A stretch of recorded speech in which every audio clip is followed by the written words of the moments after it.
Hey guys, we're back. I'm Martin Gaston, and we're going to be looking at some Rome 2. I'm with Al Bickham from Creative Assembly. Hi there. You've come all the way from England. That's right, yes. Yeah. I've come all the way from England, yeah. How are you finding the show? Fantastic, amazing, huge, as it always is, yeah. But weirdly, where we're demoing over in the South Hall, we're in a curiously quiet spot, so it's like an oasis of calm, apart from the thundering of hooves with Total War, of course. And of course, one of the main themes about E3 this year has been the next-gen consoles, but this is a PC game, and there's still a lot of love for the PC on the show floor, right? Yeah, enormous amount of love for the PC. I mean, there's some great strategy games coming up at the moment. You know, I think the PC is absolutely thriving at the moment. It's in a really great place. Right, and you've brought 10 minutes of new footage. That's right, yes. Of the game. I guess, let's just get stuck in when we can.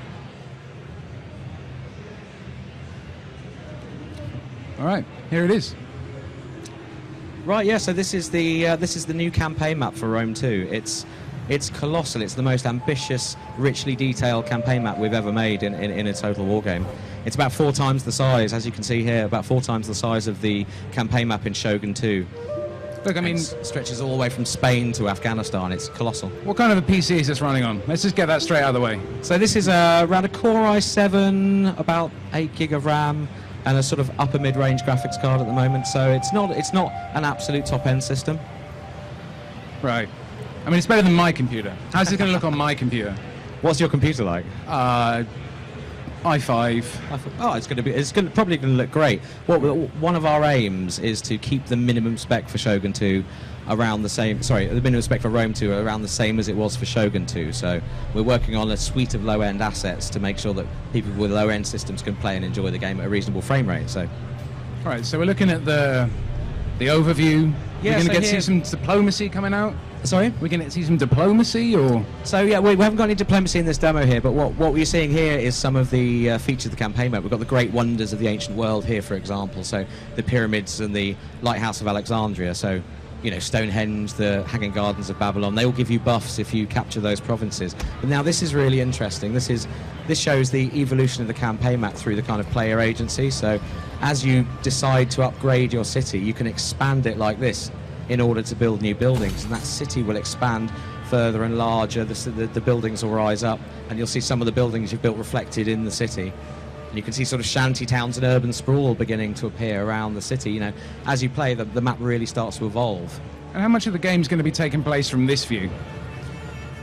It depends really upon how many battles you choose to fight, because of course you can auto-resolve battles in cases where it's clear you're going to just win the battle. You could auto-resolve, but you know, we've got some of the most tremendous scale battles you've ever seen. So it's probably a 60-40 split if you're a regular battle player. So, and we'll see some battle in a second. We'll see the Battle of the Nile, which is one of our new historical battles.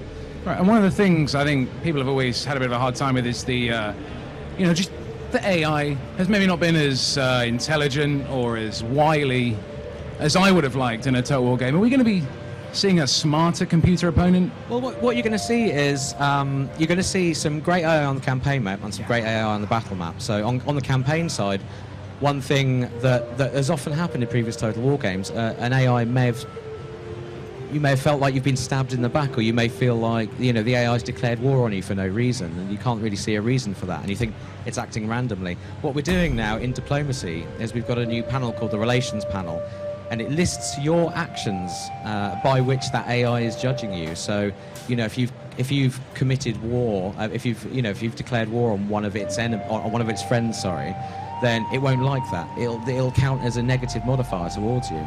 And if you march into its territory under arms, for example, it won't like that. And so you can literally see, you can make a value judgment on how diplomacy is going to go and why that AI is making the decisions that it's making. So we're giving a lot broader window into the AI's decision making. So that should be a real help to players, I think. What you're saying is the AI is still going to come and attack you, but you're just going to know the reason why this time. Exactly. Now, of course, we've got different AI personalities. Some factions will be more more diplomacy-led. Some factions will be more cautious. Some will be more aggressive or expansionist. So you've still got that to deal with as well.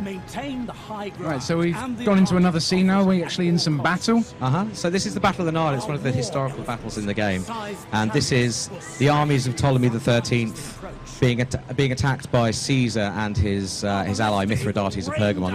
It's one of the battles that happened in 47 BC. So now the reason this battle is so spectacular is because it's got such a vast range of exotic units in it, and it's a combined battle as well. So we've got one of these combined battles where land and naval units can fight in the same theatre of war at the same time. So you can use your ships to disembark troops on the land to support the troops, or shell them with ballistas and things like that. Now I saw some war elephants a minute ago. We're going to get to see some more war elephants. We will see some war elephants. Yeah. I want to see some war elephants. Yeah, 10 tons of muscle and tusk trampling our enemies to jam. They're a really fun unit to use. But of course there's a danger side as well. So our war elephants have a kind of internal rage meter that builds up over time. So if you've got guys throwing javelins at them, covering them with arrows and spears, they get a bit angry and they can run amok, at which point you lose control of them. And then, hey, if you've got loads of your guys standing around, they stop distinguishing between friend and foe. So, you've got to be careful with elephants. Al, are we going to see some crazy war elephants today? We'll see some crazy war elephants today. But the bit I really want to point out is the chariots and the impact that they have. Because all the units in our battle demo, in our battles now, have a mass rating. So you'll see on a simple level what that means is if you've got a light unit, just guy in a loincloth with a spear, and a heavily armoured Roman infantryman smash. If they smash into lightly armoured units, they'll kind of compress them and drive through them. So when you see something like a war chariot, which has great weight, bearing down on a unit, it will really burst through. So we'll see that in a second. Now this is interesting. This is the Egyptian flagship of the Egyptian fleet. And what we're doing is ramming is a big naval tactic of the era. So we've got lots of ships that have ramming capability. And what the ship's going to do now is going to ram into one of the Roman ships. And if we're lucky, we'll see one of the critical destruction animations. Right, there we go. The ship is damaged slightly already. So you've got this great sense of weight and impact and destruction going on. That looks like it was quite a costly. Very much so, I mean, these ships cost a lot of money to build, right? Oh yeah. So the bigger the ship, you're going to have an economy that supports, and you'll have to, through buildings and research, be able to, access that. So it's kind of a late game unit, that one. Right. So if I have to buy that ship, I'm going to feel it when it gets destroyed. Yeah, exactly. Right. Yeah. So what's going on right now? We've got some infantry battles? Yeah, so what we've got, this is that was the Roman infantry coming up the hill. This is the chariots that I mentioned here. Now what we're about to see is this is the unit camera. It's a new feature in Rome 2. We can lock the camera to the unit and see the close-up actions of the old battle. So there you go, you've got guys flying everywhere. That's scythe chariots in action. And these are battlefield deployables, which you can set up if you're in a defensive position. You can set these up before the battle.